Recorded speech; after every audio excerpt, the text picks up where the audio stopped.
it live. Okay. Well, No. we'll do it live. F it.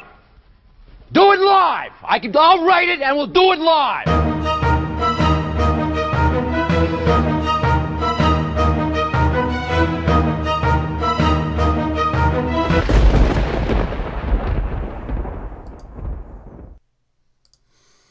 What is up, everybody, and welcome to another episode of Nintendo Talk Live. I am Bobby, the Nintendo Guru, joined by Mr. Blake Harris of Console Wars. How are you doing, sir? I'm good, Bobby. How are you? Very good, very good. For those that don't know who exactly you are and what you do or what you did, why don't you real quick let people know, give them the rundown. Sure. So I grew up during the console wars between Sega and Nintendo. I'm sure we'll get into that a little bit later. Mm-hmm. But a few years ago, I wrote a book called Console Wars about the behind-the-scenes business battle between Sega and Nintendo. Basically looking at the men and women responsible for getting these games out to us, and less the development side than the business side.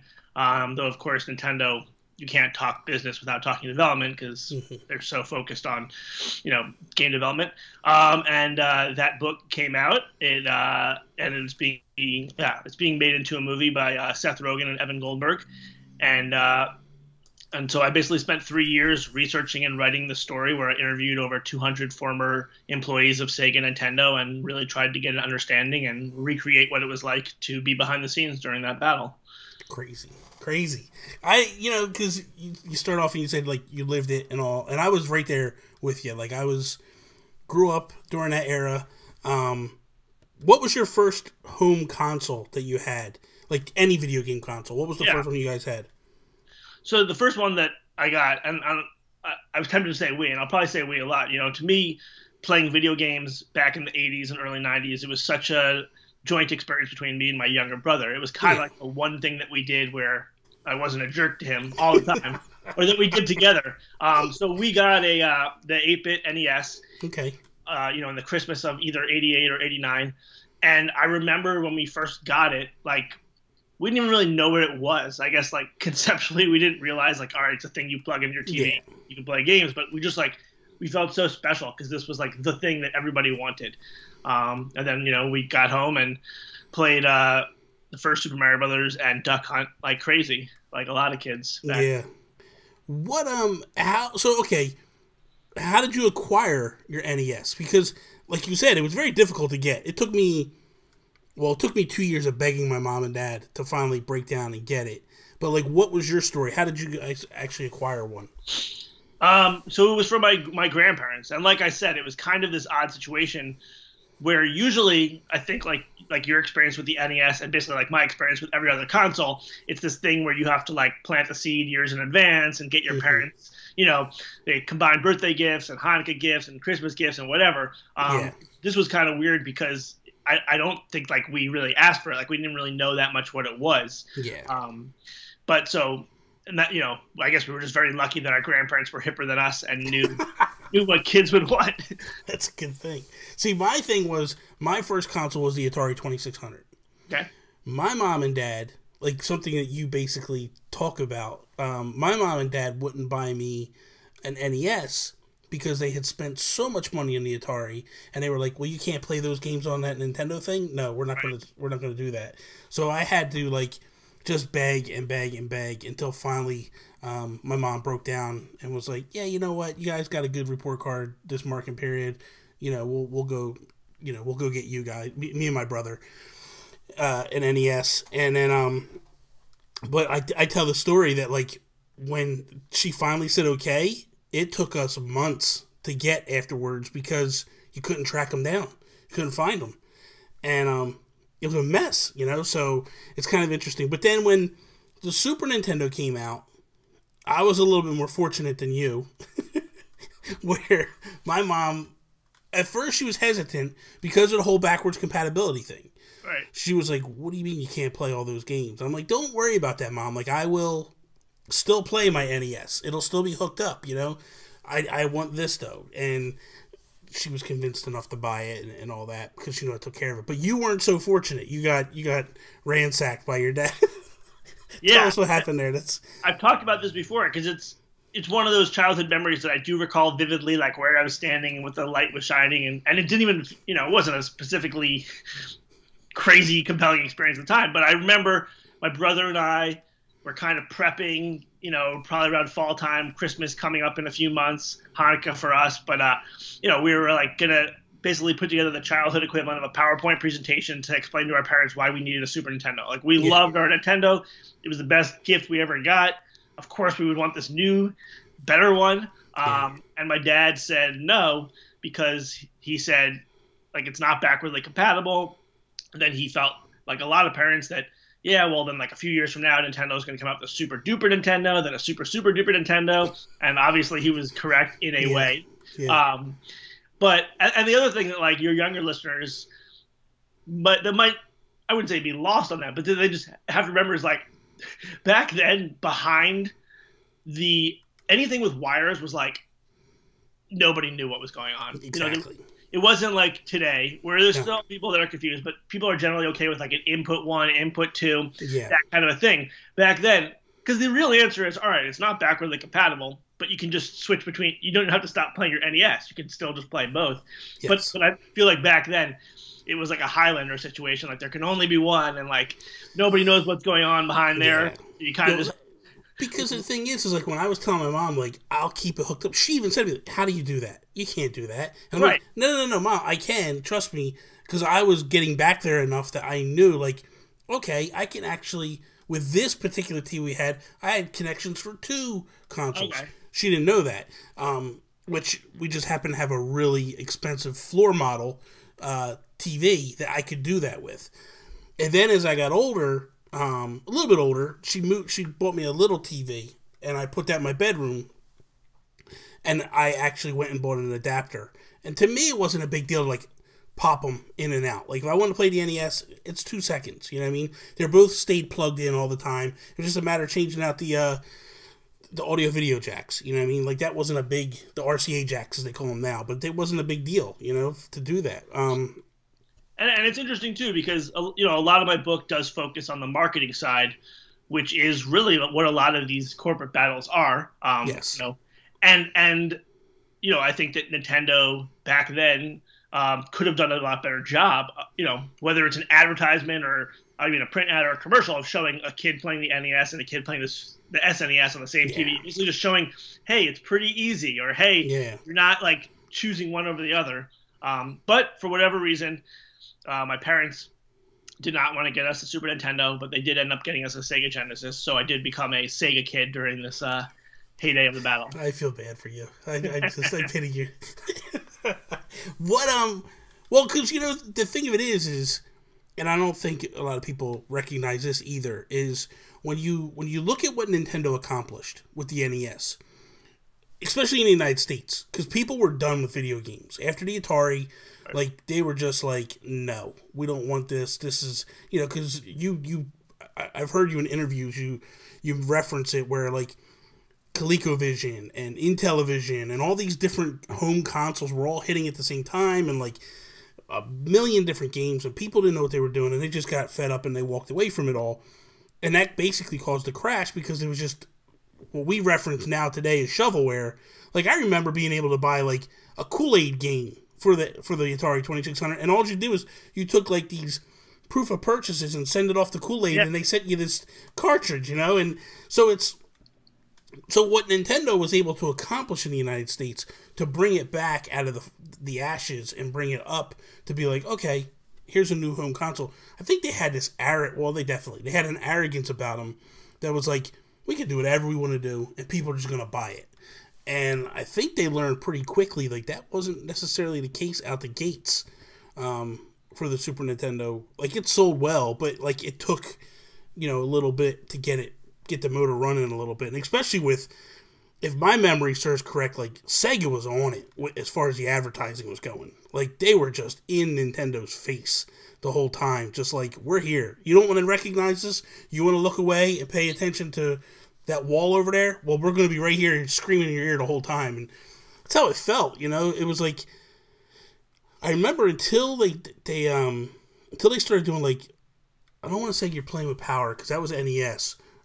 Play It Loud. When they started doing the Play It Loud advertising, that's when you finally, as a Nintendo fan, it was like, oh, here we go. They finally are recognizing we got to shut these guys up over here, and we're going to start coming at them.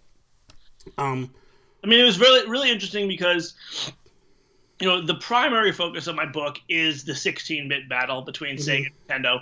And I think that it's fair to say that Sega was the underdog in that battle. It was, from their perspective, a David and Goliath struggle. You know, if you go to 1990 or I guess 1989, when the Genesis first launched, Nintendo was in 1 in 3 households in America, which is like staggering, and they had literally 95% of the video game market, and Sega obviously had, you know, some percentage of that 5%. Yeah. So it is it's a really good David and Goliath story. But what was so fascinating for me as a writer and a storyteller was that, like you kind of just referenced, like literally 5 years earlier, Nintendo was in their own David and Goliath struggle. They had this Herculean task of trying to resurrect the video game market, of convincing people that, yeah, you got burned with Atari and ColecoVision, and we're asking you to spend $50 on this thing that you've never played before and you haven't seen a trailer for because it doesn't exist. But like, trust us. And like, you know, that was a really, really difficult struggle for them for a time. So, and in the end, you know, what I enjoyed so much too as a storyteller was, when I spoke with people from Nintendo, they felt like they were the good guys in the story and that Sega was the bad guys, and vice versa when I spoke with Sega. And if you think about it from each of their perspectives, I can see where they're coming from. I don't think it's just rationalizations. I think that they genuinely had different perspectives, and Nintendo's having resurrected the market, they felt like they needed to continue with some of these practices that then did become very arrogant seeming, potentially illegal, as you know, led to like the FTC case for antitrust. But you know, they at least had a philosophical justification for why they were like controlling the market, because to them, they want Atari to happen again. Yeah, well, and that's funny that you mentioned that, because when you listen to people today talk about it that didn't even live during that era, and they want to reference back to Nintendo, how big bad Nintendo would only let companies make 5 games a year. You got to understand, like, they did that on purpose because they saw what happened to Atari, where Atari was letting companies put 10, 15 games out in the course of a year, and there was no quality control. So Nintendo was trying to stop that, ultimately. It wasn't a bad thing. I think developers probably got a little upset because they did want to keep putting games out. And then it's become the thing of, like, when you look at Konami actually started Ultra based off of that, because that way they could do 10 games a year. But ultimately, like, when they looked at it, it was like, well, now we got to pick our 5 best games. And when you think back and you go back over that course of time, like, what company was able to produce more than 5 good games a year? That's basically saying you're going to put out more, you know, like a game every other month. And that's unheard of back then. Like, good quality games. Because you only had a few. You had, like, Capcom, Konami, and those were the big dogs. Like, they were the ones that were, like, producing quality games alongside Nintendo. You know, like, Nintendo made the best, or some of the best games, and then you just basically had, like, Konami, Capcom were filling in the gaps. But other than that, like, there wasn't much left that was really, like, Acclaim was doing stuff, but they weren't churning out. I didn't feel a lot of games. There was a few games here and there. But I don't feel like, I felt like what they did at that point was very necessary just to keep control. And I think that's going to be the flow of the chat here, is like Nintendo is very controlling in all of this. And I watched, a little while ago, I watched your thing on Google, the Google Talk you had. And you say that word a lot, controlling. Like, they're controlling everything. And you even said, I want to reference something, because you did something that blew me away. Because I'm sitting here watching it, and I don't even know if you, I mean, obviously back then you didn't know it, but I want to know if you picked up on it now, was you talked about, like, you mentioned that you talked to someone, a Nintendo president. Which president was it that you talked to at the time? Was that Howard Lincoln, or was that Reggie? Because you said you saw him at E3. I spoke. I met Reggie at E3, but Howard Lincoln, was definitely. I didn't speak to Reggie for the book. That was after the book. I don't know. I don't know what you're referencing, but I'm referencing basically you had a conversation with him and you explained like where you felt Nintendo was lacking, where they have this huge IP and they're catering to kids and they need to grow up a little bit and like handle business doing other things like movies and television shows. And it feels like Reggie, or who I'm assuming you were talking to Reggie when you said all that, like just was like, hey, I remember when this guy said all this stuff to me. We're gonna start doing it now because it seems like now they're doing a lot of that stuff. Oh yeah, I definitely take zero credit for that. I mean, I definitely felt that way.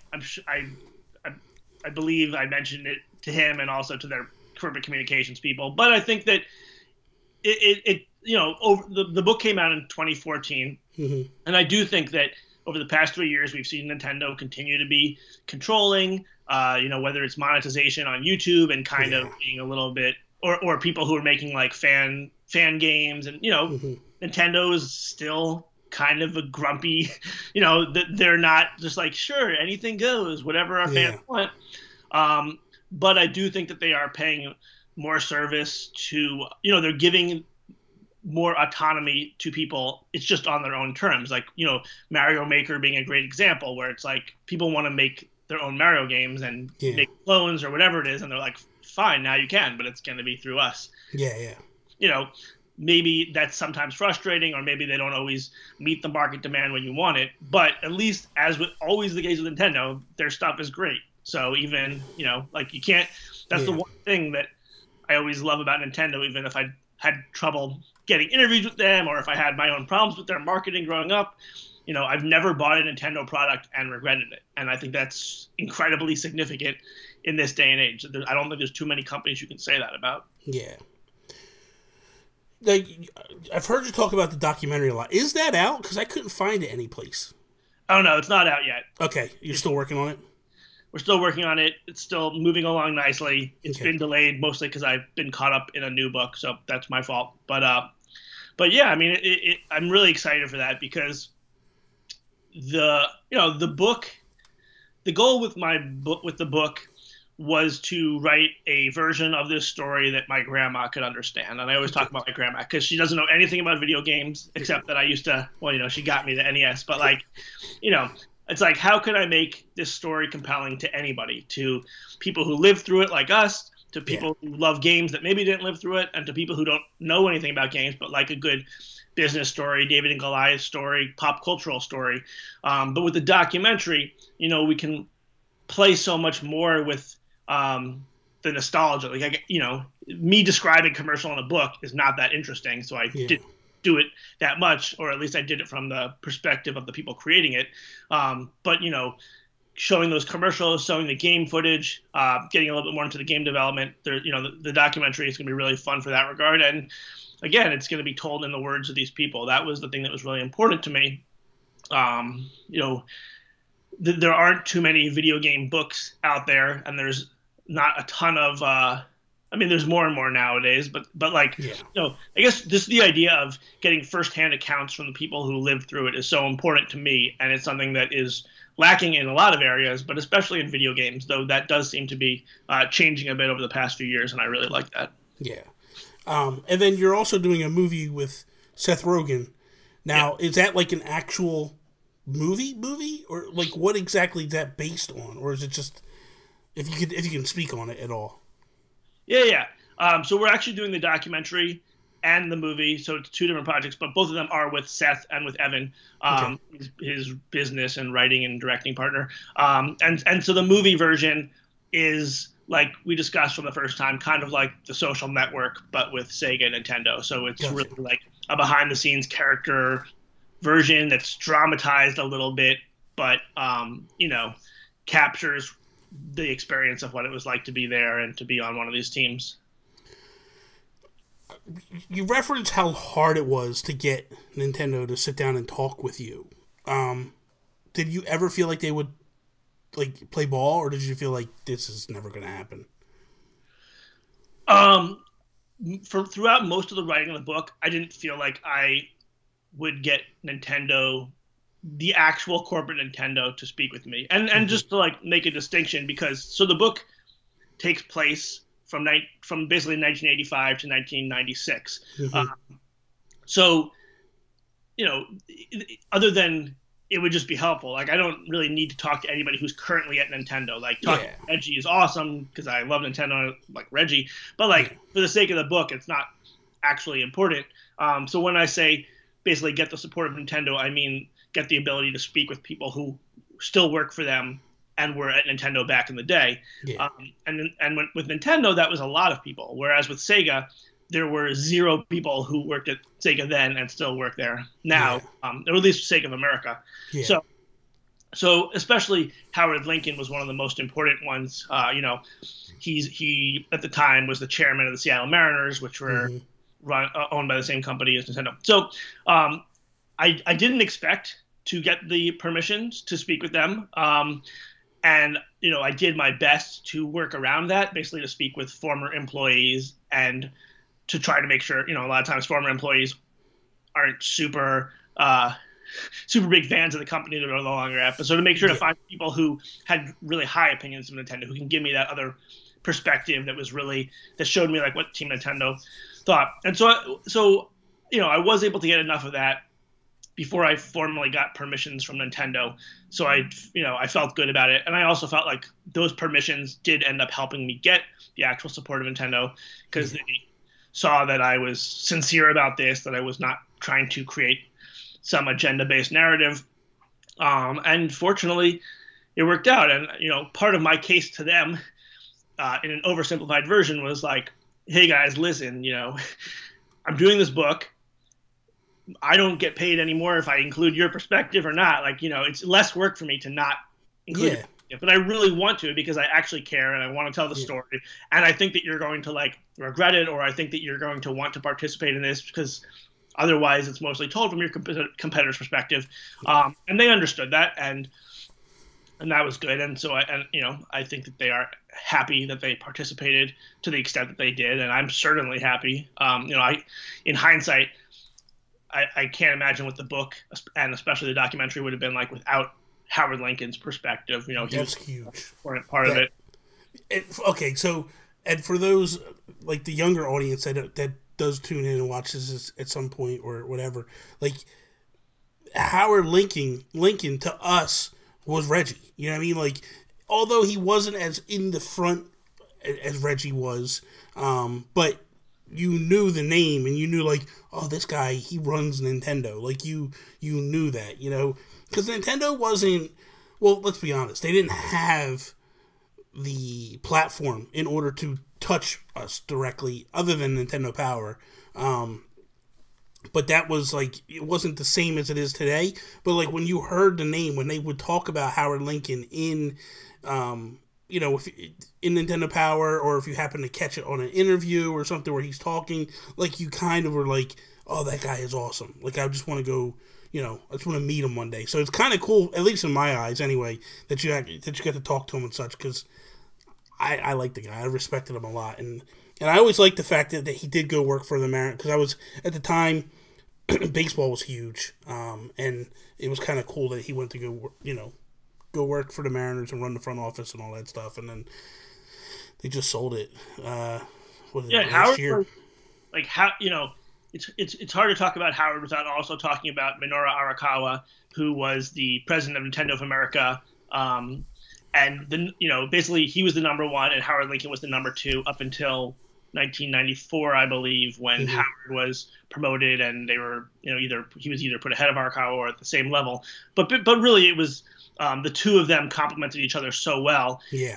Howard, his background was as a lawyer. He was a lawyer in the Navy for some period of time, and I think that you know, you can definitely see a lot of that stuff that we call controlling the fingerprints come back to Howard. You know, basically, how can you legally enforce these decisions that you think you're making that are for the best of the video game industry?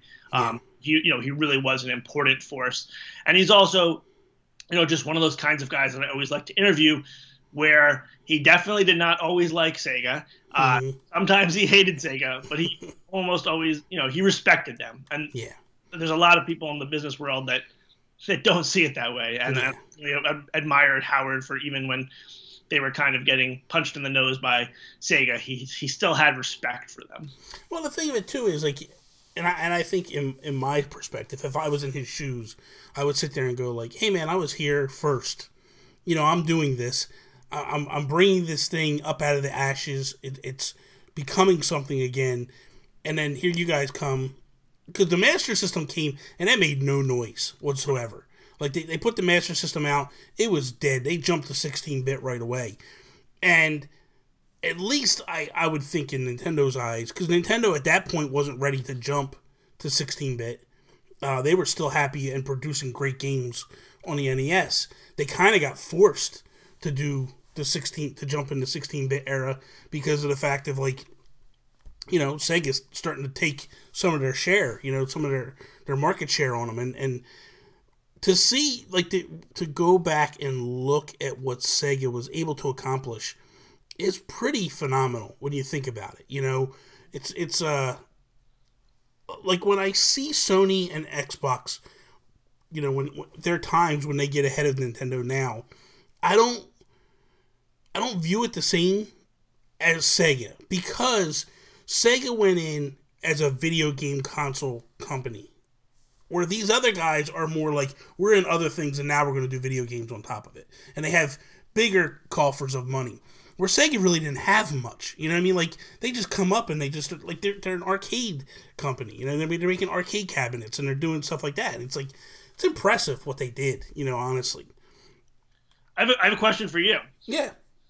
You know, so one of the things that Sega, as we know from my book, very intentionally did was to paint Nintendo as like a little kids company, you know, that really to exemplify this whole like Disney of video games. And if you want the real adult stuff, you're going to come to Sega.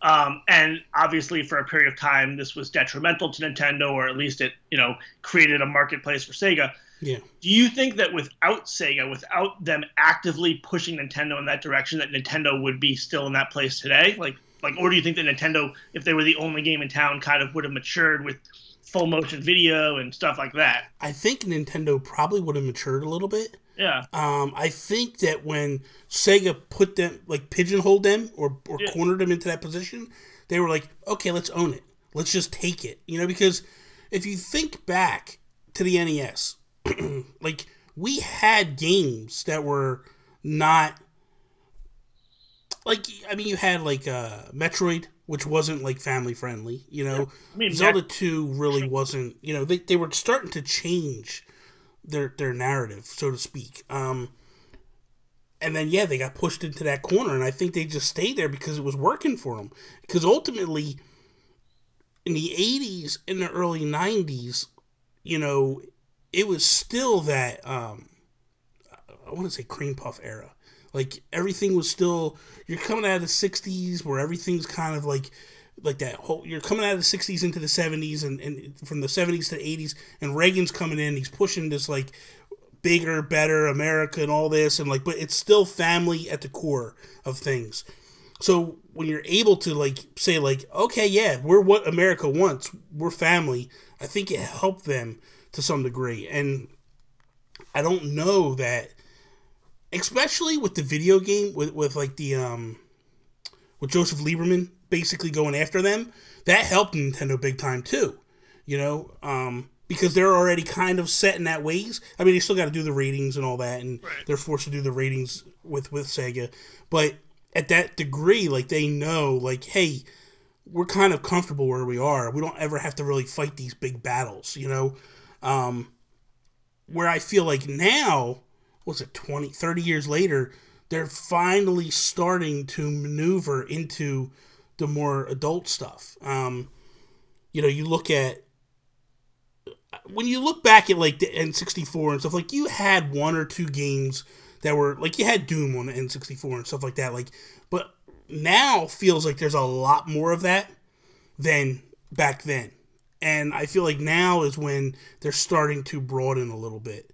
And kind of go, like, more mature games. You know, because, I mean, they just put out Skyrim. They just put out L.A. Noire. They just put out Doom. Like, they're really going heavily in that direction. So I think I think Sega kind of hurt them to some degree. Because Nintendo's the type of company that when something works, they won't jump off of it for a very long time. Like, you talk about it at lengths. Like, dude, changing takes forever with them. And I don't know, and I want to ask you that, because maybe you would know better than I would. Do you feel that's a part of a disconnect between NOA and Nintendo Japan? Like, do you feel like Japan runs the ship, and basically NOA is just like a fake facade for them? I mean, to some extent, I wouldn't say that it's like a fake facade for them. I think that there's a lot of people who obviously work hard and have some input. But I think that unlike with Sega of America and Sega of Japan, Tom Kalinske, when he was running Sega of America, was given a lot more autonomy, and for a period of time was basically given the opportunity to do almost whatever he wanted. Yeah. Whereas I don't think that Nintendo of America has ever or really will ever have that kind of freedom. But I don't think like Reggie plays no role in the. I don't think he doesn't play any role, but I wonder at times what his role really is in the big picture, because I feel like Miyamoto and now Kimishima, but at the time Iwata, like I feel like those guys are the ones calling the shots, and Nintendo of America kind of like, here's an example that I would give. Like, they'll basically go like, hey guys, you know the market over there. What kind of cover would work for your games? What, if we're going to put this peripheral out, like when prime examples like the 3DS, when they came out with the smaller ones with the face plates, and then it came out with the XLs. And I think they went to each region, was like, okay, which do you feel would work better for you? Reggie's able to pull up the data and go, you know what, we're going to go XLs. We're not going to go with the faceplates. That's fine. And then everybody freaks out because they can't get faceplates. And, it's just... Right. Well, I think a good example that kind of shows maybe what the difference is that... I'm primarily speaking of 20 years ago. Like, I think that these things carry on, but... I'm not an expert on current day Nintendo or Sega, but I think that back then, market research would say or suggest what kinds of games people wanted, and Sega of America would deliver that for an American audience. Figure, how do we get that?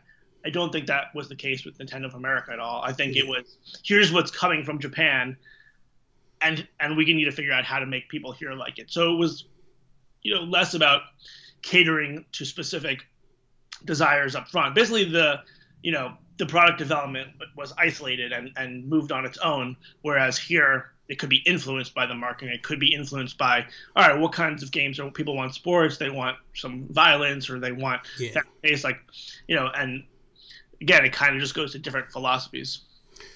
I got a question for you, because you made a valid point previously. Riboflavin, what's up? You made a point previously in the video that I was watching earlier today, where you said that when Nintendo basically sticks it to Sony a little bit and embarrasses them, but after that, Sega grabs them. Do you feel that ultimately puts Sony in the position it is now? Do you feel like if Sega didn't mess with Sony, they might have just left the video game thing altogether, or do you think they were determined and coming no matter what? I think that it wouldn't have played out the way that it did, and it maybe would have taken Sony a little bit longer. But I think it gives too much credit to say that Sony wouldn't have ended up, basically becoming a console maker, a first-party maker. Because even just look at Microsoft. Microsoft is not really a part of the story at all, but at some point, it becomes clear that video games is such a big market with so much potential that these, Sony being a consumer electronics company and Microsoft being a computer company, that they, start putting more and more resources towards it. So, I think that Sega absolutely was really helpful to Sony into, showing them how to run a business model competitive to Nintendo in terms of actually working with people there to help develop games when they kind of had a partnership. But I don't think it's the kind of a situation where, if not for that, Sony never would have gotten into the game, because they to their credit, they were through like ImageSoft, their early publishing. Yeah. They always kind of were sniffing around video games from the beginning, so it was on their radar. Now, did you talk to many Sony guys in doing all this? Definitely much less than Sega and Nintendo guys, but I did talk with Steve Race, who was Sega also, Olaf Olafsson, Jim Wims, and a bunch of people who had been at Sony during that time period. So I'm assuming their hate for Nintendo was pretty deep. Yeah, it was. They basically was actually, like one of the big turning points for me as a writer and just figuring out how to tell the story was when I met with Olaf Olafsson, who ran Sony Publishing and played a big part in launching the PlayStation. So basically prior to like 1993, 94, whatever, mm-hmm. Sony was just a third-party game developer. It's kind of hard to think about them that way, but they were basically like, they wanted to be like Electronic Arts. They wanted to just be a company that made games that sold a lot on Nintendo. And so listening to Olaf describe what Nintendo was like, he literally used the phrase that they felt like they were slaves on a plantation. And I felt like that is a very brutal, dramatic analogy that I would never have, come up with, used on my own as an author. Yeah. That also just showed me like how strong these feelings were, and also how important it was to show everyone's different perspectives. Mm-hmm. Because, I assure you that Nintendo, Howard Lincoln wasn't like, yes, let's treat these people like slaves. So it was just a disconnect or different things that show like why these people have different opinions. And that was the moment I realized that, this is just like Game of Thrones. Everyone thinks that they're like the rightful king, and everyone in their way is just like being a jerk, and they're right in a way, but they're also wrong in a way. Now, correct me if I'm wrong, because I tried to research this at one time because I was very curious about the whole Sony Nintendo debacle with the Nintendo PlayStation that was to be that got axed. But my understanding is that when it all started to come about because of a sound chip that Sony presented to Nintendo to like, hey man, we can make your stuff sound so much better and it wouldn't eat up a lot of the RAM and all that stuff. Like, let's look at this. And that's how the ball began rolling. And then as things moved forward, Nintendo blindly agreed to some stuff that basically was going to screw them in the long run, contracts-wise. Like, they were going to basically get themselves into a position where they were giving all the power to Sony, and they just didn't realize it till last minute. And that's... Now, granted, they could have just stopped it behind the scenes, but to embarrass them the way they did, I think was the mistake that they made. I think a lot of the conclusions that I came to with regards to Nintendo being perceived as a bully or a bad guy in controlling in ways, a lot of times to me it was not so much about what they did, but it was about how they did it. It was like about their bedside manner. And that's obviously a complicated situation, so there's not like a simple answer, but you would think that there's a scenario where they basically say, well, we're either going to screw you publicly or we're going to pay you off some X amount, and at least we're both going to smile and make it seem like we're working together. They were, at times, they were not afraid to come off as arrogant and to show their strength.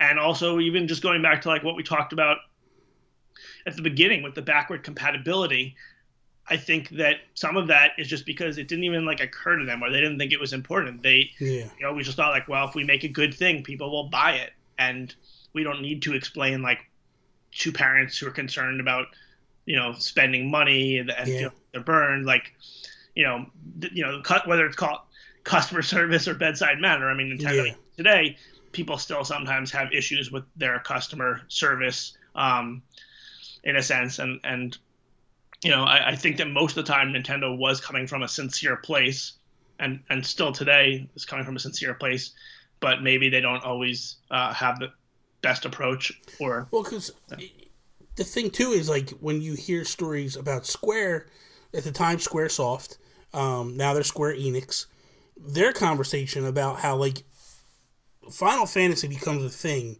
because of Nintendo.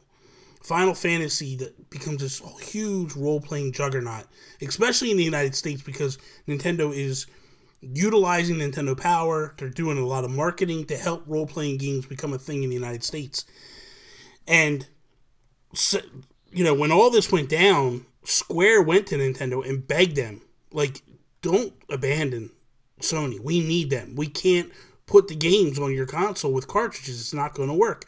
I think there's a story of, like, it would have been 12 Nintendo 64 cartridges in order to fit Final Fantasy VII on a Nintendo console. And that's insane. Like, that's just nuts. The price would have been through the roof because those games were like, you know, $80, $90 a piece. As it was, nobody's going to be able to afford that game. So, my understanding is that Nintendo then brought them in for a dinner. And it's this Japanese thing where it's basically like an FU. Like, this is like your final hurrah, like it's your last supper, like you're here but we're zoning you out, like you mean nothing to us anymore. And that's when, because there was a huge rift between them two companies for a long time, where Square wouldn't put stuff on Nintendo for a very long time. And so I'm glad to see them two working together again. But it's, I think a lot of the problem is, you know, Howard Lincoln, I don't feel was that type of president. But I feel like the old guard in Japan were like that. Like, that's the punishment, the in-your-face type stuff. Like, there's stories of, like, I forget the guy's name, the guy that created the Virtual Boy. There's stories that, like, they basically just shunned him, put him in a basement, and, like, you sit at this desk and this is all you do. You just sit at this desk every day. Like, you're not going to do anything. And it's like, punishment is basically how they treat people that or they did. It's just Japanese culture. It was just the way it was business-wise and stuff. And the weird thing is, like, they took their business ethics of a small country and just put them out for the world to see. And I think that's where it shocked some people at the time. Hey, look up conspiracy theories for the death of that guy, Gunpei Yokoi. Yes, that's it. You got it. It's, yeah. But yeah, no, I mean, that you know, we haven't talked about that much, but that's obviously a huge undercurrent of my book, and more importantly, a huge undercurrent of just Nintendo today. Their quote unquote console wars over the years. It is a Japanese company. Yeah. Microsoft obviously is not. Sony is, but it's just there's cultural differences. Yes. And some, you know, I feel like when we talk about cultural differences, we often think about like, oh, you know, what you're supposed to say as like a greeting, or, you know, just kind of like social situations. But from the standpoint, there's differences too. Like, you know, part of the issue with the Sony deal was the way that Japanese contracts are structured, and they're not as, at least back then, they were not as like intensely detailed and comprehensive as American contracts. So there was a lot of room for interpretation. So it was like basically the sense that I got was that it was more of like a handshake agreement with some writing, as opposed to something maybe in the United States where a lot of different scenarios would have been laid out. But yeah, I mean these are different cultures, and that often does play a big role in what they're doing. Like there's, and I don't know how up on Nintendo you are for like today. They just had an article, I think it was in Time Magazine, not that long ago, where they have a game out now, Splatoon, and there's a feature in Splatoon 2 where there's a section called Salmon Run, and you can only play it for like every other day for like 12 or 20 hours or something like that. And people are upset about it because they're like, I want to play it when I want to play it. I don't want you to tell me when I can play it. Right. And he tells a story. He's like, look, this is Japanese culture. Like, you could go into a restaurant today and you could get a hamburger today. And then tomorrow they change the menu and you can't go in there and ask for a hamburger. They're not going to give it to you. They're going to give you what they want to give you. But that's all it is. This is just it's a culture thing. And Nintendo is basically saying to you, we want you to play this mode when we want to serve it to you, per se. And, you know, people got upset about that. I get it. I understand. Like, you can't... it's a weird cultural thing. It's just what it is, you know. Like they're not. You can't expect them to do everything perfectly. I wish they would. You know, I wish they would consult with. That's where I feel like. That's the things I feel like where Nintendo of America just doesn't step in and go, guys, you can't do that over here. Like it's not going to fly over here. Right. These people are going to flip out because apparently in Japan it's not an issue. They don't care. They play it when they play it, and then that's it. But over here, that's where the issue is forming. So I wonder if that's something that needs to change. Well, it's definitely something that needs to change as they move forward. But how up to tune are you to what's going on right now at Nintendo? Well, let me just share one story too that that I feel like really sums up a lot of what you're describing, and I don't think it's actually in the book, but okay. You know, so you know, kind of like the thesis of the book is that Sega was successful when they gave autonomy to Sega of America and really tailored I guess you can call it the relaunch of the Genesis in 1991 with Sonic, and basically like targeted it to like what would an American audience want. And even though Sonic the Hedgehog was created by Sonic Team and the game was made in Japan and the character was obviously created there, they worked with Sega of America to really change the character. At one point, he had a girlfriend, Madonna. He had fangs at one point. Basically, they did exactly what you're describing, where they begrudgingly changed what they were doing, but it was to fit a different audience. And obviously, the Genesis, you know, from 1991 onward was successful for a period of time. And so Al Nilsson, who was the marketing guru at Sega during those years, he was hired by Sega to consult in 1996. So this is after they launched the Saturn and basically when things were not going so well for them, and then especially in the United States. And he met with a bunch of executives over there to kind of try to do like a case study or like a black box review of like what went wrong here, or what's the problem. And the quote that he told me that always stuck with me and stuck with him was developers there and executives there saying, if it works here, it should work there, you know. And that was clearly the opposite of the strategy that they had used with Sonic, where it wasn't just like, well, here's Sonic, take it or leave it. It was, all right, how can we make a Sonic that America will like, or how can we work this together? And especially with Sonic 2, where Sonic Team actually came to the United States and built the game here, so that was kind of like this perfect fusion of Japanese culture and American culture. But I do think a lot of times, for better or for worse, and as an American, I would say it's for worse, but maybe that's just me selfishly saying, it's like, I do wish that these companies would think, you know, at times Nintendo would say, what would be best for this audience that doesn't, like, you know, sully the IP or that doesn't drastically change things. Well, they did that once. You know what I mean? Like, if you think back to Super Mario Bros. 2, that version that we got wasn't the Japanese Super Mario Bros. 2. True. Like, they changed it because they were like, hey, American audiences aren't going to like this one. It's too hard. Let's change it and put this one out. And I think that when you look at that, it's like, it shows an example of Nintendo's willingness to do it at one time. I don't know how willing.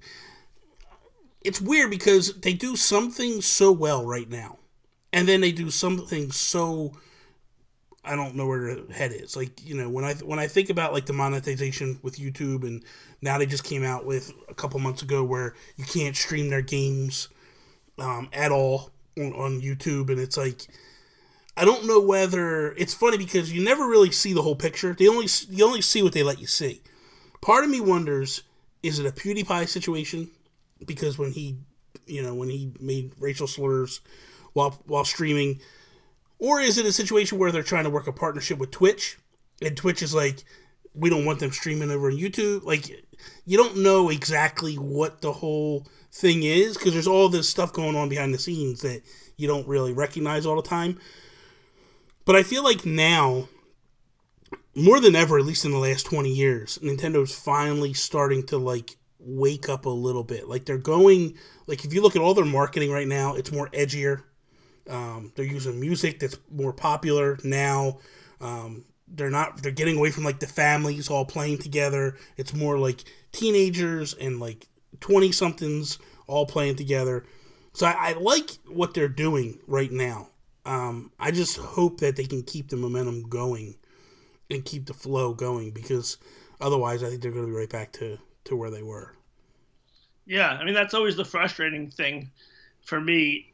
It's like I can, there's nothing worse than taking someone's enthusiasm for your product and not and like actually stopping it. Yeah. You know, like if someone was like, "Oh, I loved Console Wars. Here, I made this collage," or "Here, I'm doing this reading on YouTube," and they would probably want me to be like, "Oh, that's awesome," or "Oh, I'll try to check it out." But if I'm like, "Nope, that's illegal. Sorry, I'm shutting you down," like that's like I assume that they're probably not going to be like that good feeling that inspired them to do this thing is going to go away, and that's just kind of a bummer for both parties because you don't want to curb that enthusiasm, and you also and so that's what always saddens me because it's like a lot of times I'm sure that there's ways that people could game the system or try to stream Nintendo stuff in a way that's like not coming from a sincere fandom point of view. Yeah. But I think that the overwhelming majority of it is.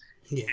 And I hate to see that, just that people don't feel that they have that freedom, or that people just to lose that love, because that is what makes Nintendo so different from a lot of these video game companies. Most people don't have that affection for Sony or for Microsoft in the same way. Even if you're a devout PS4 or Xbox One owner, it's not like you don't feel that affinity for Microsoft or for Sony in the same way that most of us feel it for Nintendo.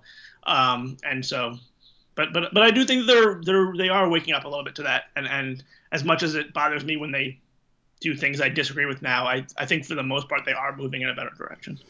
So before we wrap up here, I want to get an understanding here of your journey with Nintendo. So you start off NES, you go to Sega Genesis.